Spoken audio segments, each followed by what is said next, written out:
Salut les fans du FC Barcelone, salut les fans de football, j'espère que vous allez bien aujourd'hui parce que moi je pète la forme. Aujourd'hui on va faire une vidéo d'avant-match de la Copa del Rey, de la finale de la Copa del Rey qui opposera le FC Barcelone face au Real Madrid. On peut dire qu'il y a plusieurs infos qui sont sorties de part et d'autre, donc je vais vous résumer tout cela dans cette vidéo. Mais avant de commencer, j'aimerais vous parler d'une application de paris sportif qui s'appelle EarnestBet. Bon nombre de personnes connaissent déjà cette application et pour cette occasion et notamment pour cette finale de la Copa del Rey, j'aimerais que vous vous inscriviez dans cette application avec le code promo DAYO. Je vais vous mettre ça en grand écran ici. Cela va vous permettre d'avoir 200% de bonus à la première recharge. Je veux pas voir ceux qui ont moins de 18 ans dans cette application. C'est pour les majeurs et miser avec modération. Je le répète encore une fois de plus. Donc, je vais mettre le lien d'inscription de cette application en description pour tous ceux qui sont intéressés. Et n'oubliez pas surtout de choisir inscription complète afin que votre compte ne soit pas piraté parce que ça arrive. Et n'oubliez pas surtout le code promo DAYO quand vous allez vouloir remplir votre formulaire. On va entrer dans le vif du sujet et on va parler déjà du FC Barcelone avec les blessés comme Alejandro Balde qui ne va pas pouvoir jouer cette finale. Il a été pronostiqué pour le match aller face à Inter de la Ligue des Champions. C'est une grosse perte dans le sens où Gérard Martin, moi je pense qu'il n'a pas encore les épaules pour assumer ce genre de match. Après, il peut nous surprendre. Et Hector Ford, c'est encore léger. Il a été titularisé le dernier match. Dans ce match-ci, ça sera trop risqué de le mettre. Il y a aussi l'état émotionnel des joueurs, la confiance que tu accordes à tel. Parce que depuis le début de saison, on peut dire que le second joueur, quand Balde n'est pas là, c'est Gérard Martin. Tu peux pas le bench comme ça, tu peux pas le remplacer par un Hector Ford dans un match aussi important. La confiance en lui va aussi un peu s'en aller, vous voyez un peu. Donc c'est un peu dans ce sens-là que je suis en train de dire que mieux on met Gérard Martin. Et j'espère qu'il va faire un bon match. On va continuer aussi avec Eric Garcia qui surprend de plus en plus Hansi Flick parce qu'il ne savait pas que ce dernier pouvait jouer latéral, comme vous pouvez le voir à l'image sur cette capture d'écran relayée par le média Actualité FC Barcelone. Il dit ceci: je suis surpris du niveau de Eric Garcia, il peut aussi jouer latéral droit, il est important dans le vestiaire comme sur le terrain, je suis heureux de pouvoir compter sur lui. Et nous tous ici, nous sommes assez surpris et heureux de pouvoir compter sur Eric Garcia. Si on m'aurait dit il y a 2 ans que ce Eric Garcia-ci pourrait être un élément important du projet du FC Barcelone actuellement, personne n'y aurait cru. Voilà, donc c'est très important.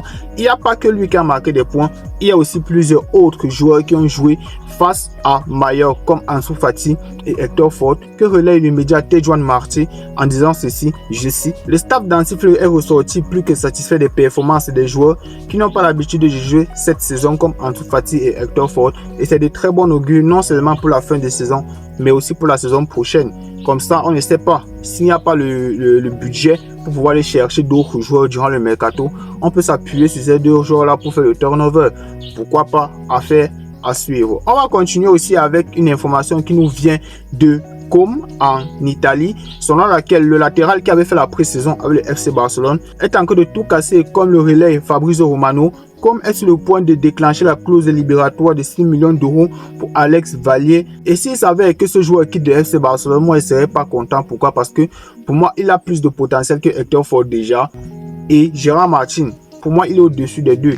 Balde, c'est encore notre débat là-bas. Mais sinon, la percussion, il a. La qualité de passe, il a. Il peut jouer des deux côtés. Donc je ne sais pas pourquoi Hansi Flick ne l'a pas fait confiance dès le début de saison. Pourtant, il avait effectué une très bonne pré-saison. Après, chaque coach a ses profils peut-être, mais c'est un gros dommage en fait. Pour moi, il a clairement les capacités d'être la doublure de Alejandro Balde dans ce FC Barcelone. Après, affaire à suivre, tout n'est pas encore terminé avec ce joueur.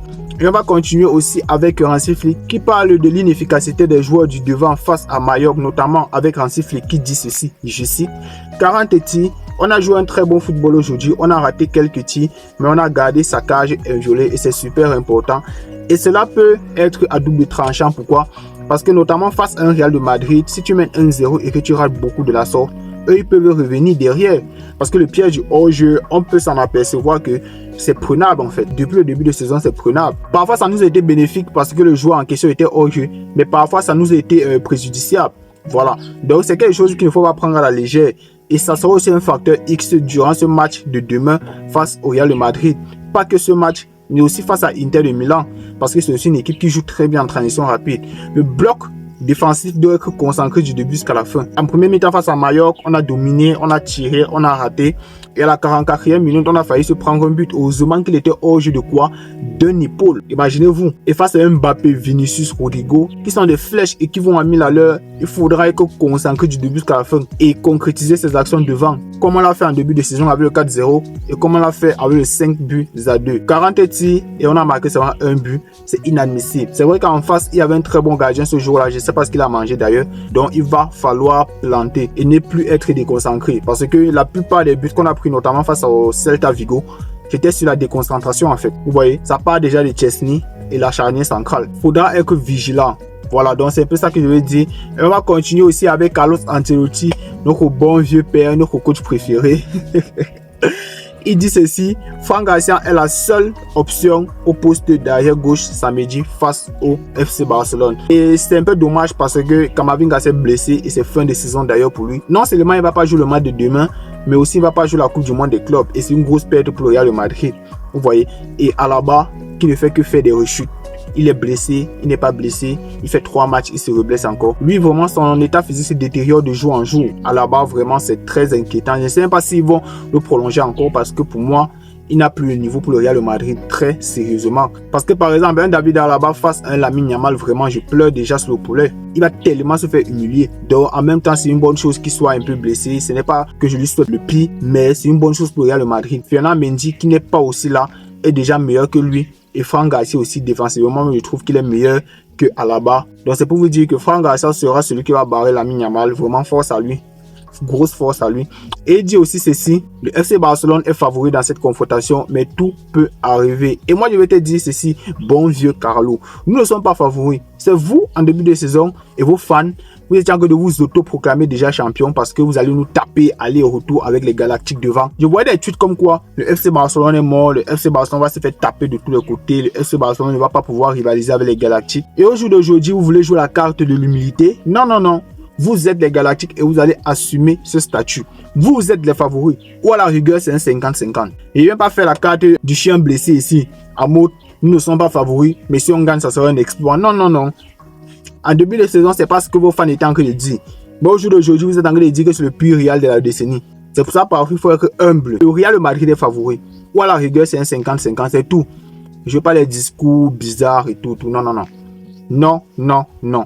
Et on va continuer aussi avec une nouvelle par rapport à la Ligue des Champions. Il n'y aura plus de prolongation, les gars. Voilà. Et les 8 premiers de la phase de Ligue vont jouer les matchs retour à domicile. Ça, c'est déjà un bon point. Et 2 clubs dans le même pays ne vont seulement se rencontrer qu'à partir des quarts de finale. Et ça aussi, c'est un bon point. Et en ce qui concerne vraiment, si, bon, disons en demi-finale, il y a Real de Madrid, Atlético de Madrid, par exemple. C'est celui qui a fini devant l'autre en phase de Ligue qui va recevoir à domicile au match retour. Donc, je pense que ça a été clair, comme je vous ai expliqué là. Donc, il n'y aura plus de prolongation. Ça sera directement les tirs au but. C'est encore en train d'être étudié et je vais vous revenir avec plus d'informations par rapport à ça. Et voilà, donc c'est tout un peu ce qui se passe autour du club actuellement. Tout le monde est revenu à l'entraînement. Robert Lewandowski, je crois qu'il sera absent jusqu'au match retour face à Inter. Le staff technique va faire tout son possible pour le remettre sur pied déjà à cette date. Et Alejandro Balde, c'est pour le match aller face à Inter. Donc, il y aura Gérard Martin titulaire demain face au Real Madrid. Chesney aussi, il faut qu'il soit sûr sur sa ligne parce que c'est un élément très important. C'est sorti hasardeux qui fait déjà depuis 2-3 matchs là, non. S'il te plaît, il faut me régler ça. Hugo Martinez, le patron de la défense, il est toujours là, bien. Il est en bonne santé. Jules Koundé, il n'a pas joué le match dernier et ça sera un élément très important demain parce que donc ça faisait déjà pour Jules Koundé 101 matchs qu'il a enchaîné. Vraiment, c'est énorme pour un latéral. Et vous savez que c'est un poste assez exigeant. Donc le fait qu'il se soit reposé le match dernier, vraiment, ça sera un facteur X aussi en fait. Rafinha devant, fidèle à lui-même. L'homme des grands matchs, si on peut dire ainsi. Lamine Yamal aussi, il est bien marqué lors des classicos. Ferran Torres qui sera le titulaire en point d'attaque. En vrai de vrai, moi je suis pas inquiet. Je pense qu'il va faire le taf aussi. Et surtout qu'avec la défense du Real Madrid qui est assez désorganisée, il aura son mot à dire durant ce match. Au milieu de terrain, il y a Pedri qui est en excellente forme. Frenkie de Jong qui a été reposé durant le dernier match. Dani Olmo qui est plus fort que jamais. Donc, on a vraiment les armes pour aller atomiser une fois de plus ce Real Madrid. Donc, c'est un peu ça que je voulais vous dire par rapport à ça. Et mon 11 de départ pour aller remporter notre deuxième titre de la saison. Au goal, je mets Chesney. En défense, Inigo Martinez pour Koubassi, ça bouge pas. En latéral, je mets Jules Koundé et en latéral gauche, je mets Gérard Martin. En double pivot, je mets Pedri et Frenkie de Jong. En 10, je mets Dani Olmo. En pointe, je mets Ferran Torres. À droite, je mets Lamine Yamal et à gauche, je mets Rafinha. Donc là, c'est mon 11 de départ pour aller remporter ce deuxième titre de la saison. Et j'espère que le Barça va le faire. J'espère que les joueurs vont être concentrés du début jusqu'à la fin. Le Real de Madrid, ils n'ont qu'à bien se tenir. Et ça, c'est la fin de notre vidéo. J'espère que vous aura plu. Si c'est le cas, lâchez un gros pouce bleu, partagez et on se retrouve à la prochaine pour une nouvelle vidéo. Ciao.